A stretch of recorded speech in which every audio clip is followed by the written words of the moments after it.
And hopefully you can hear me fine. If you want my volume higher or if anything gets unstable, just message in the box. So today on the coaching clinic, we're exploring being lived versus doing the living. And I was having a little laugh to myself because I received a lovely email from a friend of mine who said, "Oh my God, this is revolutionary, Grace, this idea." And it doesn't feel revolutionary to me, but at one point, I guess it was, because when you think about it, it is kind of revolutionary to consider that you're not in charge.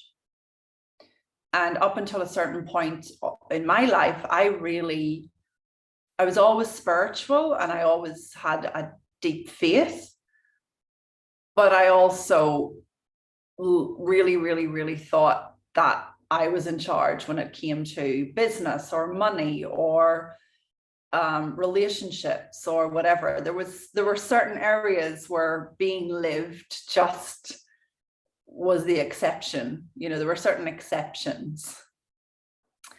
And obviously with the death of my partner, I really started to see the truth of you are being lived. I really started to see that we are not doing the breathing. We don't know when the heart is going to stop beating. We are not in charge of the wound or the cut on our hand suddenly healing or gently healing. And if we look at nature, there are so many areas in nature, like the acorn turning into the oak tree or the embryo turning into the baby, without you and I doing much about it. There's so many examples of just being lived.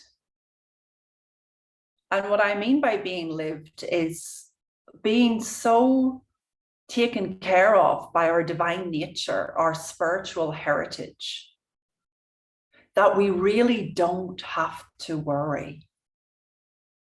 And yet innocently we've learned to worry. Innocently, many of us have grown up in households where we watched particularly our mothers be in the habit of worry. And then we have assimilated that and assumed that the more we worry, the better the result will be, or the more we think about something over and over and over again, the more in control we are. And it's simply not true. You know, worry is optional. And it took me an unlearning to really get that. Now, you might hear something today that means that you just get it instantly. I've seen that happen with my clients. They go from worrying about money or worrying about their weight, worrying about how they appear to the world, worrying about their business, worrying about their relationship, to getting the truth of what I'm sharing and just losing a lot of that brain noise to instead experience a peaceful, graceful, easier, richer life. And if that all sounds too good to be true, it should sound too good to be true. It sounds like magic, doesn't it? But the truth is that when we are connected to our divine heritage, our true nature, it is magical. It's supposed to be. Those of us that are trying to live in a more realistic experience, with a more skeptic mind, are those of us that have forgotten our divine nature, how powerful we are as creators, as manifestors, as magicians, as mystics. And yet, the same energy that is beating your heart right now and the same energy that decided when you came into this world and when you will exit is there to take care of every single aspect that you're currently worried about. Your job is to get out of the way a bit. Your job is to remember to wake up to your divine nature once more. And as you do, not only do you feel better, not only does your mind get clearer, but a flow seems to emerge. And it's not that the flow is never there. It's that we fall out of the flow, or it looks like we fall out of the flow as we try to gain control, as we forget our divine heritage. So in today's visualization that I'll take you through just now, I really encourage you to just use it to get a sense of being lived. You'll know if you've been doing the living for too long by how you feel. If you've been feeling and living in emotions of stress, anxiety, urgency, striving, pushing, maybe sleeping poorly, waking up regularly, overindulging, then the likelihood is that you've been doing the living. And today I'm giving you an invitation and an opportunity to reconnect, to be lived, to reconnect with that part of yourself that knows how to take care of everything you need.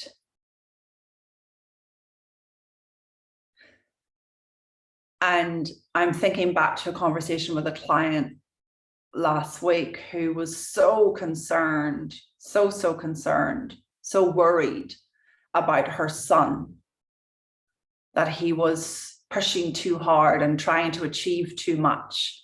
And I said to her, well, is he suffering? And she said, well, no, he loves what he does. And I said to her, well, does he have symptoms of, any sort of stress or whatever? And she said, no, he gets up in the morning, he's very motivated, and he just won't give up. And I invited her as a mother to see that was him being lived, that his drive to achieve the objective he has was not coming from his little mind, but coming from the divine mind that fuels us with energy and drive without burnout to succeed. And she really started to fall into the feeling of her son being lived. And part of being lived is that you are here with a purpose. You are here with something that is bigger than your life right now, a contribution that will often be nudging you or tapping you or trying to remind you. And again, being lived is also expressing that purpose. Your job is not to judge it. Motherhood could be it. Being a secretary that helps others get ahead with their own business could be it. Cleaning the streets could be it. Being kind to people in supermarkets and elsewhere could be it. It doesn't matter. But you'll notice periods of being lived when you're just full of energy for what you're doing. You're just alive with what's in front of you. And whilst other people might worry about your well-being, and you might too, oh God, you know, I need to be careful, I might burn out, oh, I'm doing too much. Your job is to realize that the very energy that's fueling through you to contribute knows how to take care of you and your well-being in the moment. So often, I know in my journey, I've put the brakes on because I got suspicious of how much I was either enjoying life or how much I was able to do.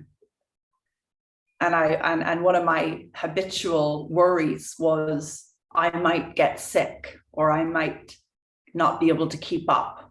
So I would put the brakes on subconsciously. That was an example in my life of forgetting that I was being lived and that my divine nature never runs out of energy or enthusiasm. Only our insecure mind, as you and I have discussed, Bob, the drunk guy in our head, only that part of us can put the limit on the amount of energy, the amount of vitality, on the amount of money, on the amount of success, on the amount of love, on the amount of any of that. And what we do here in this clinic and what we do together as coach and clients is learn to wake up from that dream and that habit of putting the brakes on your spiritual heritage. So let's just join now in visualization, meditation, relaxation. I never know what this is, but let's just join now as you connect to the essence of being lived. Close your eyes with me. Take a deep breath in through your nose. Let the shoulders come up and push them back down. Release through the breath.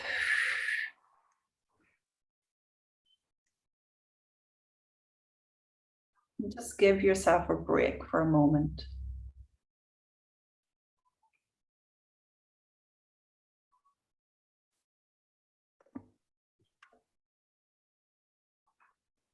Just going to close this over a little.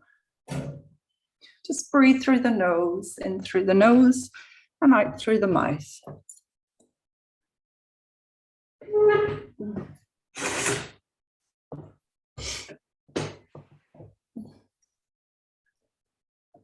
In through the nose and out through the mouth.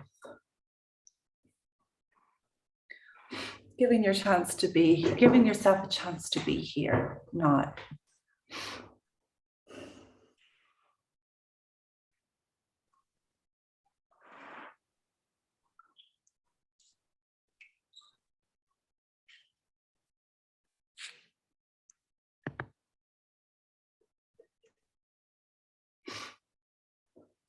I want you to imagine now roots coming from your feet down through the ground, through the underground, right down to a rock in the bottom of the earth. Wrap those roots around that rock. This is the rock of your true nature, grounding you, holding you beautifully on earth. See those roots wrapping around that rock.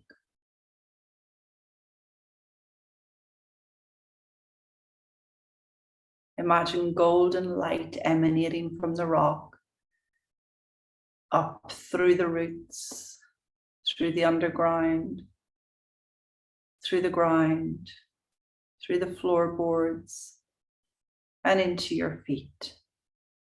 Let this golden light circle your feet now.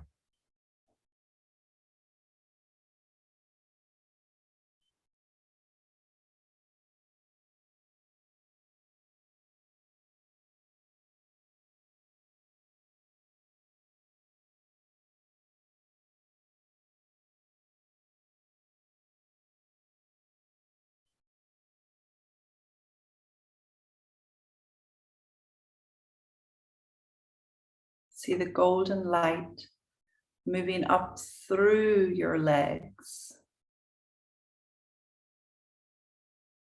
See it circling your kneecaps now.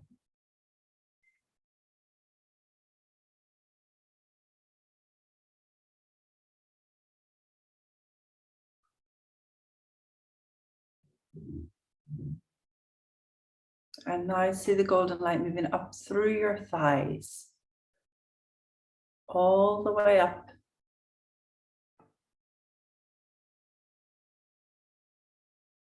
And see it circling your whole waist area now.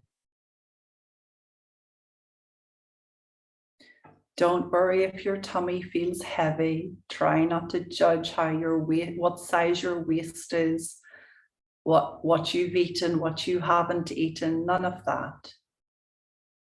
Just let the light circle your waist, that whole area.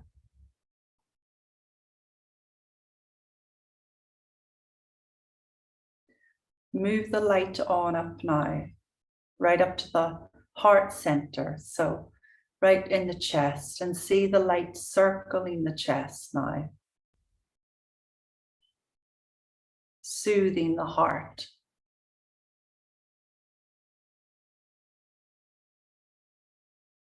And move the light on up to the neck.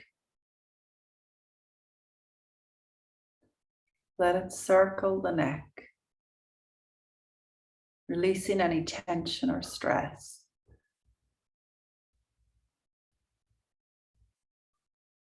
And finally on up with the light through the face to the head, the top of the head. See the light circling the forehead, the head, and at the top of the head. So you've got this beautiful channel of light all through the body. Out through the arms, the hands, the fingertips.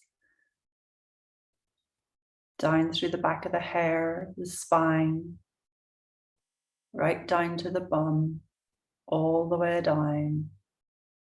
Right down the back of the legs, all the way down to the heels.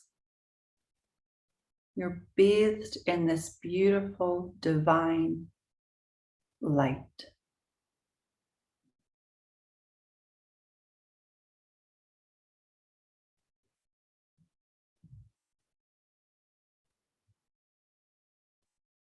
I want you to think of a place in your life or a situation in your life where it really looks like it's up to you. Like that's the place that you just don't really have faith that actually you're being lived even in that area. And I want you to set an intention that you will connect to your spiritual heritage and allow yourself to be lived even in that area.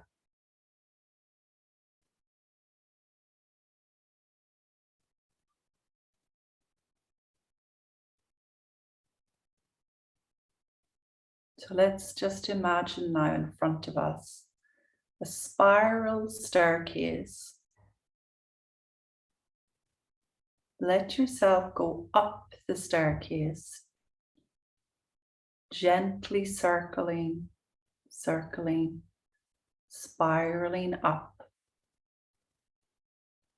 And as you reach the top of the staircase, you find yourself in a room. Just notice the room.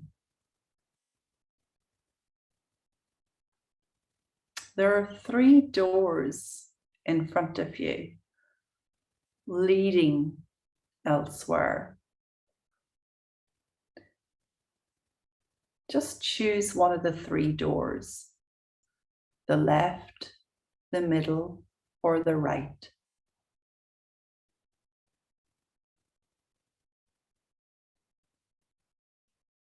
And as you walk through that door. Notice what you see.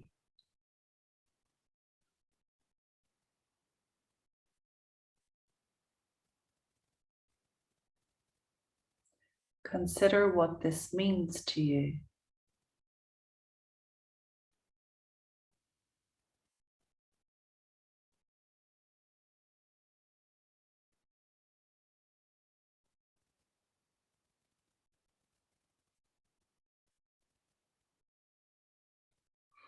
Let yourself enjoy the space you're in.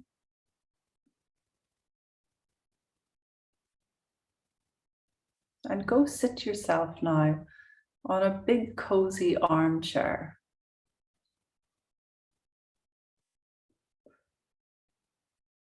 That's there in front of you.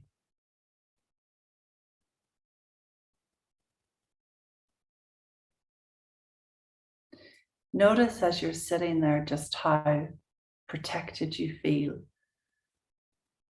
The strength of the back of this chair, the way it's holding your whole body.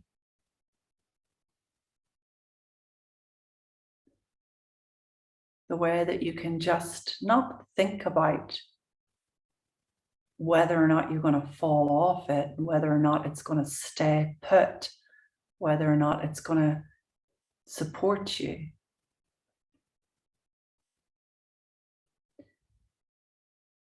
What if it's the same in every area of your life, especially the areas that you seem to forget you're being lived in?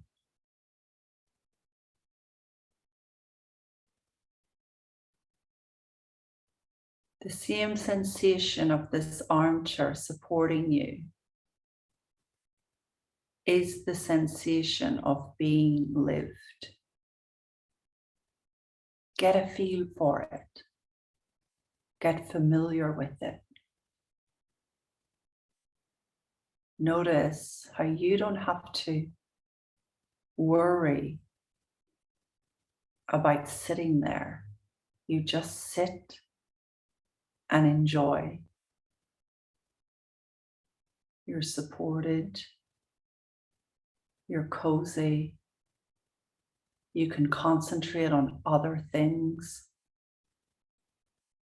You don't have to think about whether or not you're going to be able to stay upright. It's the same in every area of your life. You are being lived.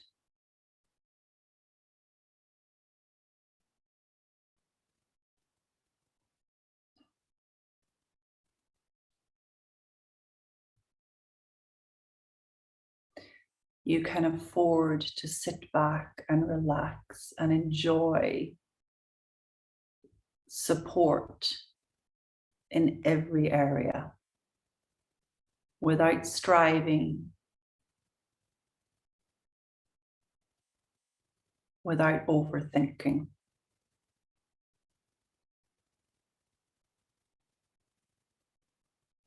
Being lived is being in tune with your true nature.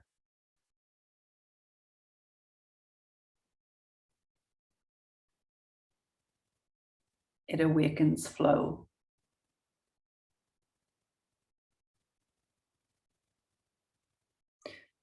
Now see in front of you, as you're sitting on the armchair, the area or areas that look like the exception, that look like, no, I definitely have to take charge over there. And here's what I want you to do. I want you to place an armchair in each of those areas and to go sit on it in each of those areas and get familiar with the feeling of being truly supported, truly lived in each of those areas. Do that now.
Trust that you're taken care of.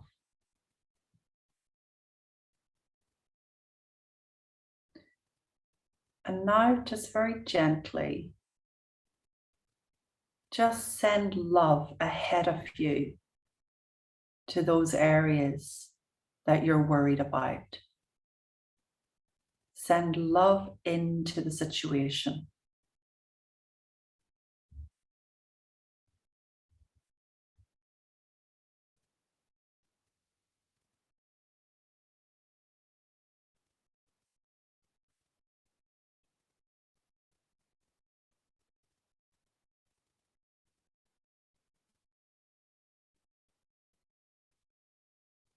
Send love everywhere it looks to you like you need to take control.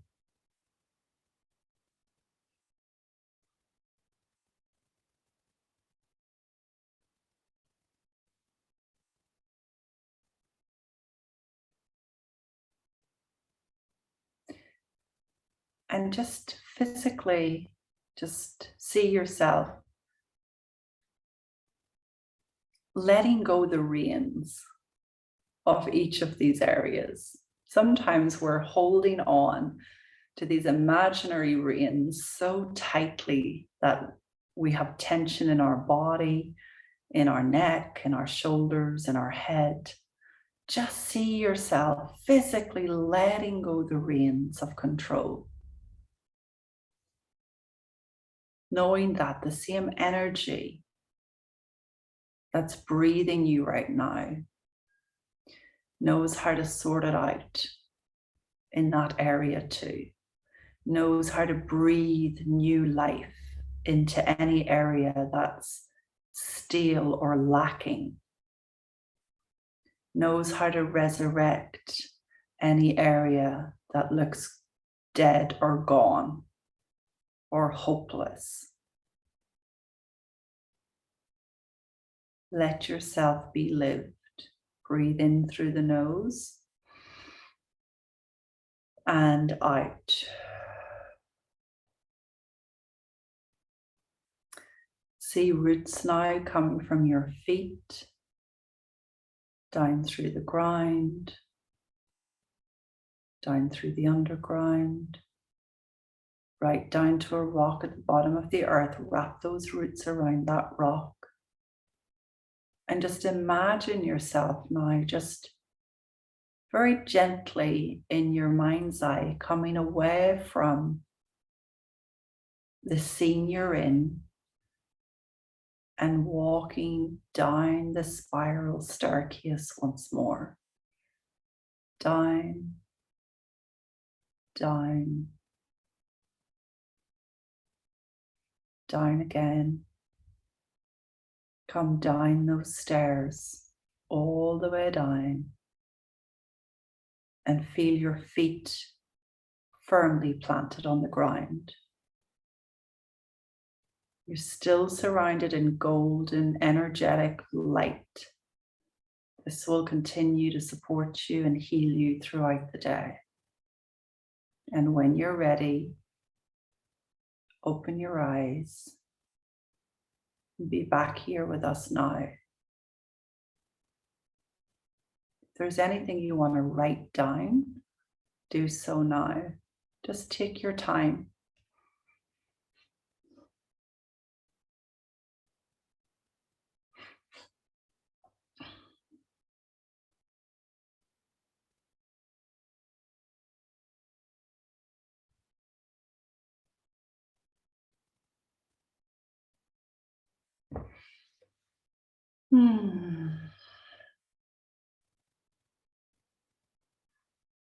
If you want to type a word into the box to share your feeling or experience of that, just one word, you're very welcome to.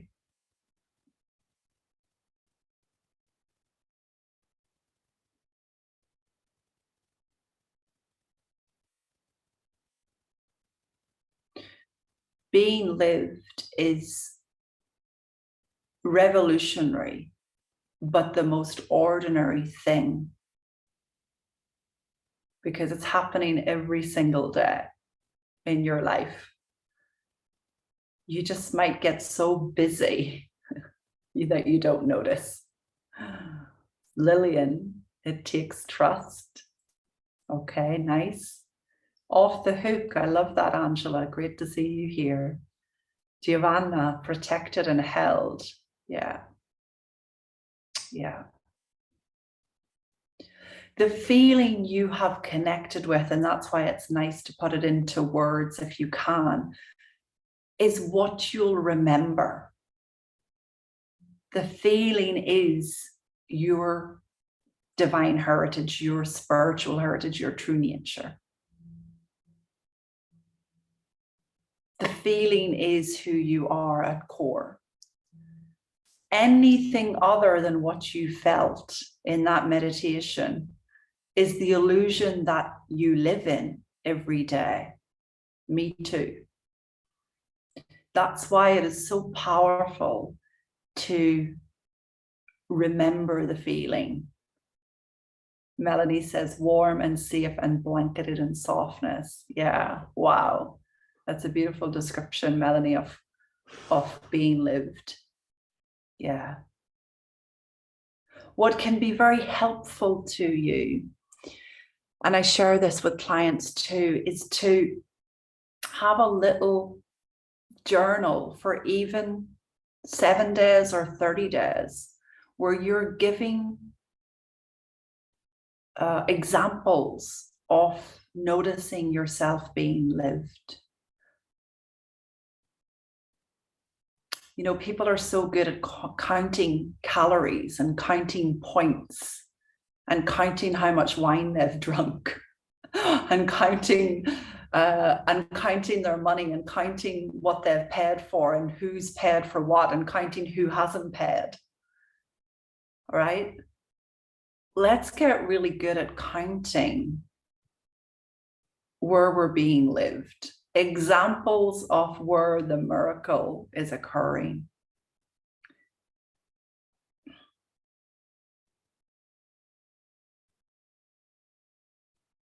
And that's personal to you. How that shows up will be personal to you.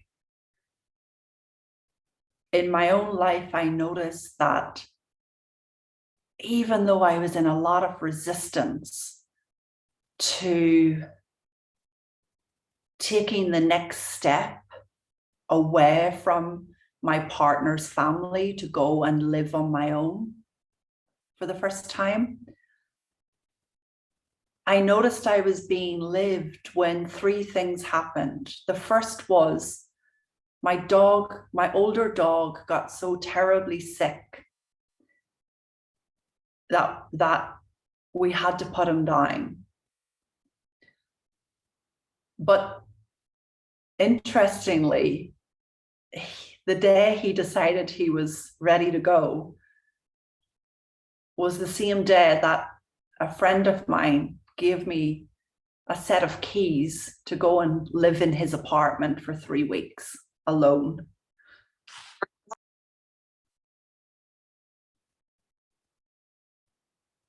And then when I got here to his apartment, now able to do that with the blessing of my dog and not having that extra worry around me. When I got here, the third thing that happened was, even though I thought I was just coming for a few weeks, a friend of mine across the road said, there's an apartment over there, Grace, and I think you should ask them if it's available all year. And I went kind of hopelessly, thinking I won't like it and it won't be available. And it was, and it is. And so I was able to make the transition from the cocoon, but maybe not the long-term best situation for me, the cocoon of the family after the death of Francesco, to independence and freedom. That was being lived. Life kept inviting me to move forward. My head and my mind said, no, can't do it. I had all the reasons I couldn't do it, including a dog who was suffering with a tumor badly. Plus excuses like, it's August, I can't rent anywhere in August in my town. It's full of tourists. Everything's like 3 times the price and nothing's available. To suddenly somebody saying, Grace, here's my keys. I'm leaving. You take the apartment. So what I want to share about that in that example is you don't have to even be available to be lived. You can be in all the resistance you want. You can come up with all the excuses you need. Life will still live you. Your only job is to notice. That's why a little booklet of counting where you're being lived is very helpful. I had free will to say no. That's the only exception here. You all have free will to say no to life living you. But what I've noticed in that is 2 things. The first is you tend to feel off when you're saying no to something that you really want. That's the first thing. You tend to get a feeling of constriction, or you just know when you're saying no to when you should be saying yes.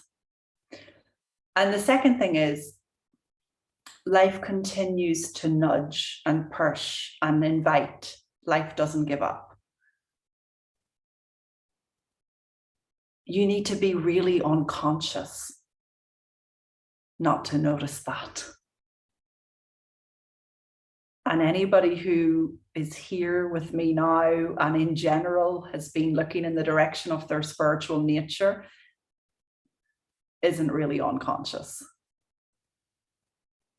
So don't let this become, oh my God, is life inviting me? Is life telling me no?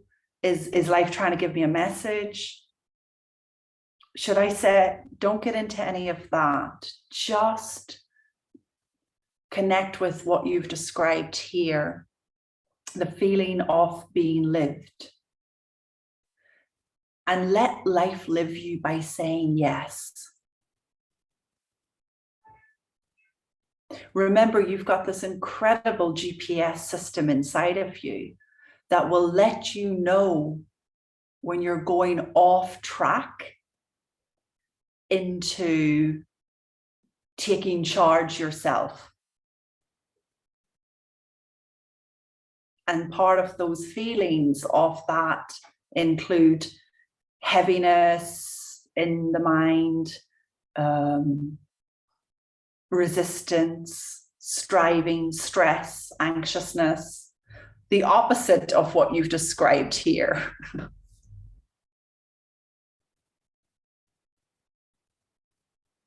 Questions, comments? Anything you'd like to share, ask, want to know more about? Melanie.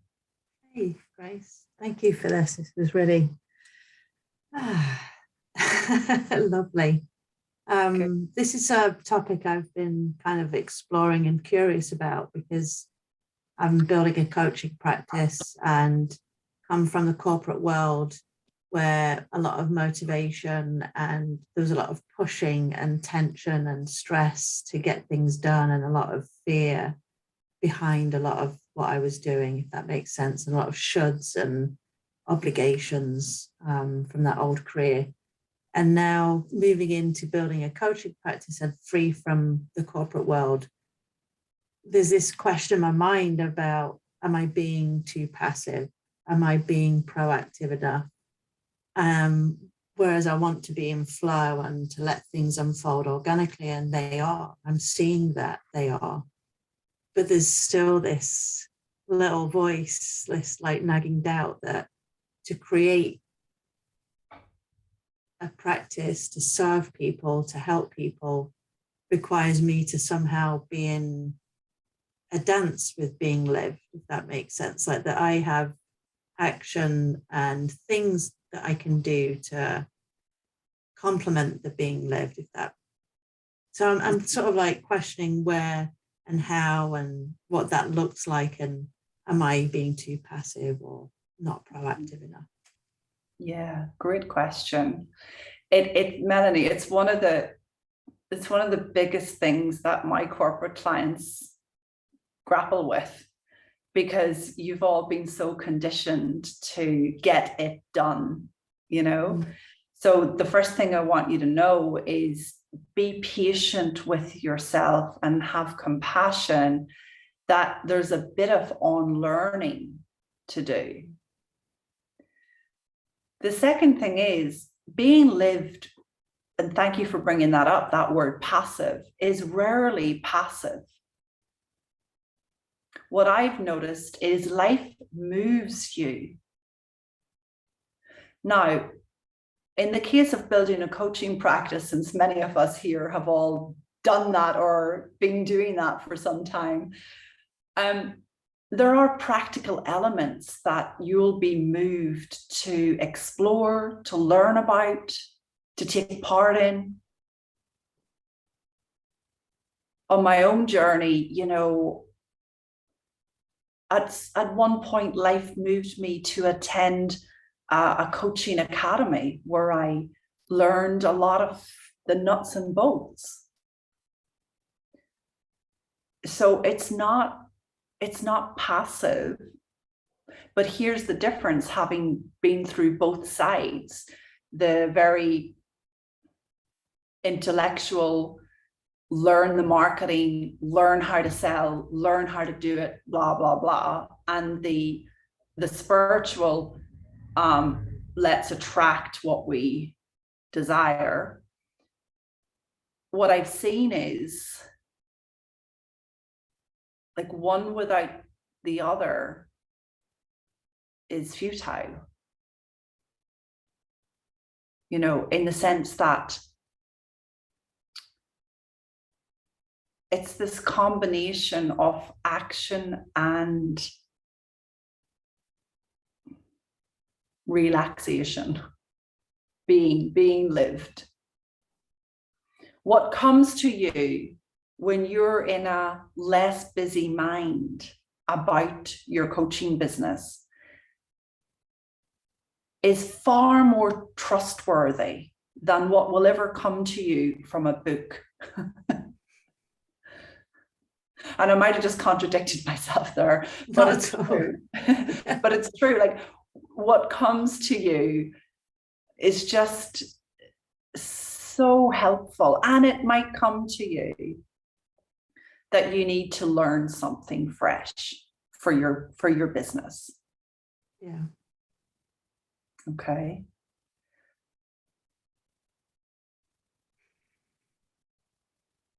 I'm thinking back to a moment in my life where I had the opportunity to take my coaching business to a seven-figure level.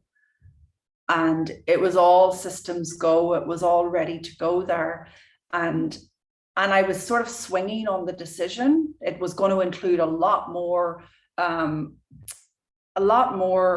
the nuts and bolts and that sort of thing. And I had literally, before I had to sign on the dotted line, it came to me in a less busy state of mind. No. Now I had to trust that.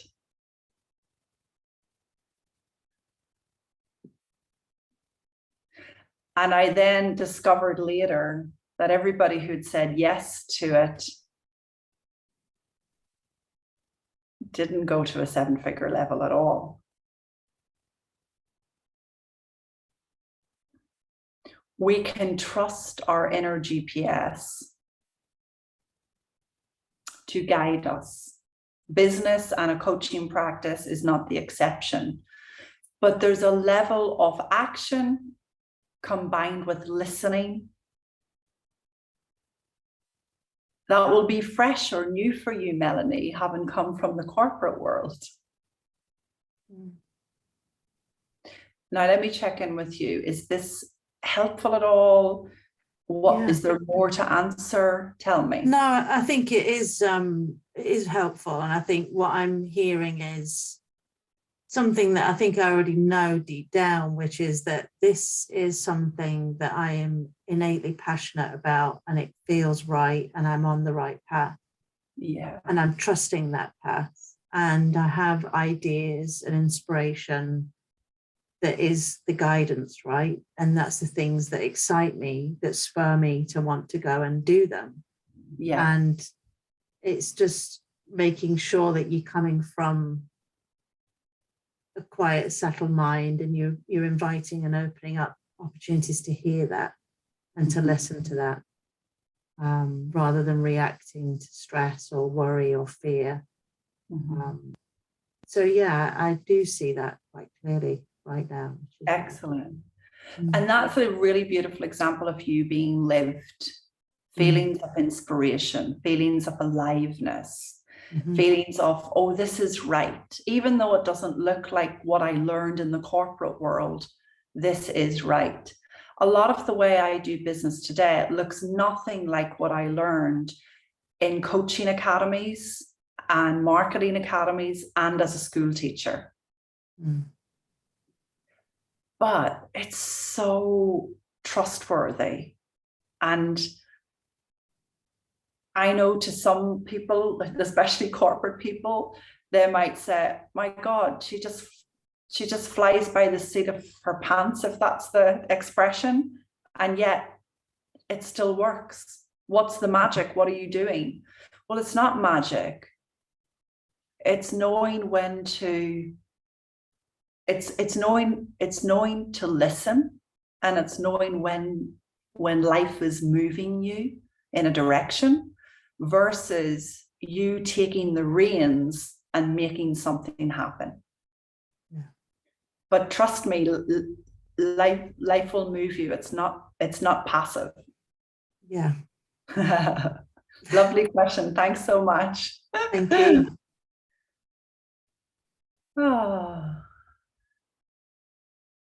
Angela's just written, I'm sat in the hospital with my laptop, Wi-Fi as my husband goes through another procedure, and what could be stress. I'm sat here with my wife, we're just getting on with my work in a way that feels really great. I love getting on with things. And for me, I'm learning to be lived while unable to do as much as I would want. Beautiful, Angela. Our thoughts are with you and your husband. Yeah. Lovely.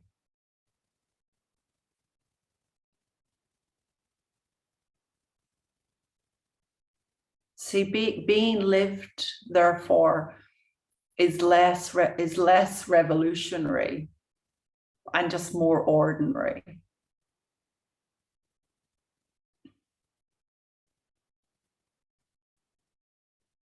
Another example I want to share is, you know, and my friend and my client Audra, who's here today, helped me a lot with this. There was such a time when it really looked to me like I couldn't work out. I don't know what I was making up about myself, but I had this idea that working out was for people that like ate really healthily and went to the gym and knew all about nutrition and blah, blah, blah. I had this big story.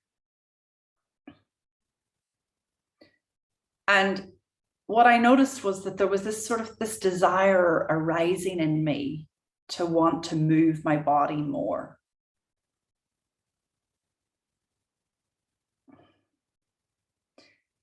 And life presented one of my clients here today, Audra.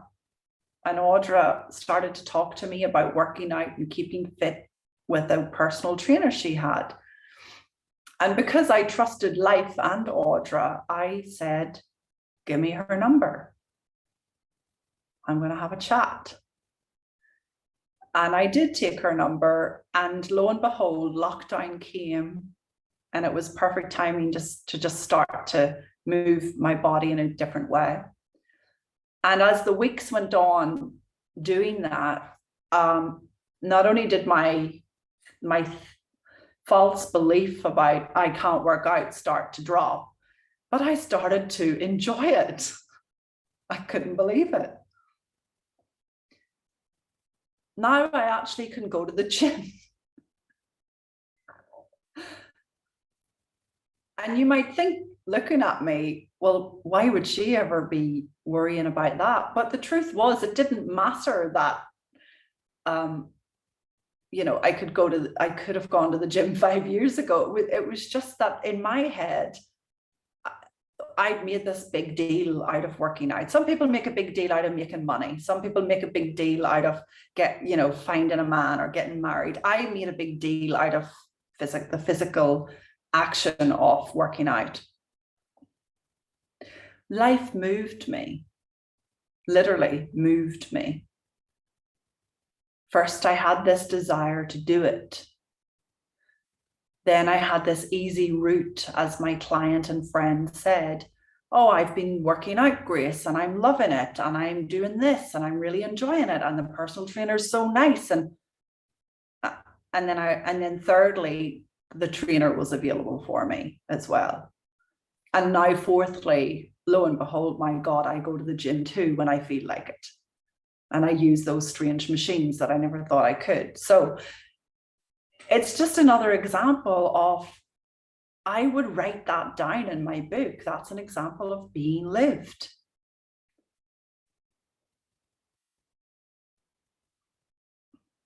I remember when I wanted to leave my job as a school teacher, I had no idea what else I could do.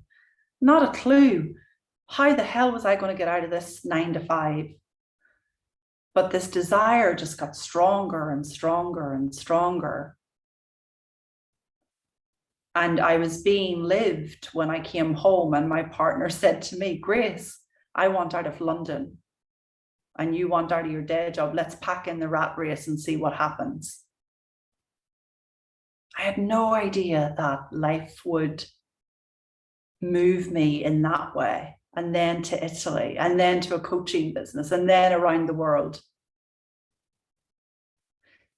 You are being lived. I'm not the exception. I'm not special. The only difference between me and you right now is I might have a bit more faith in being lived, and I definitely know when I'm resisting it, and I'm really good at saying yes. But we all have this divine nature. It wants us to grow. It's growing through us.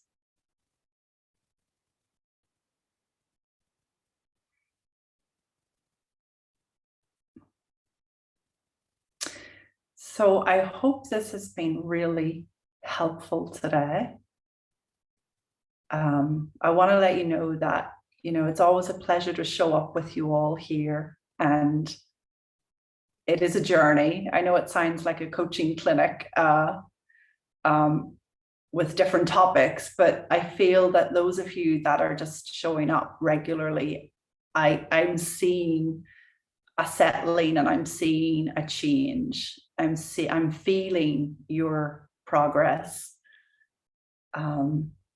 We'll be back in January at some point. If you're interested in private coaching, I have 3 spaces available to commence in January. If you would like my help in going deeper, we can talk about what that would look like for you. I am taking on less and less one-to-one clients. So there will be 3 openings for January. Just send me an email, gracefulcoaching@gmail.com, and we can talk. And don't forget the YouTube channel. So over the Christmas period, if you look at the top of the chat box, I'll just send it again.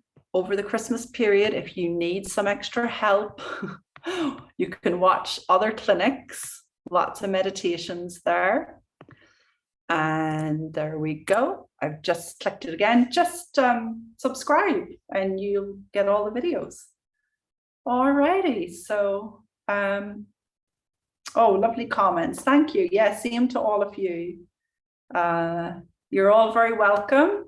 I will see you next year. Have a lovely Christmas, everybody. Lots of love. Ciao, ciao. Bye. Thank you, Grace. Bye.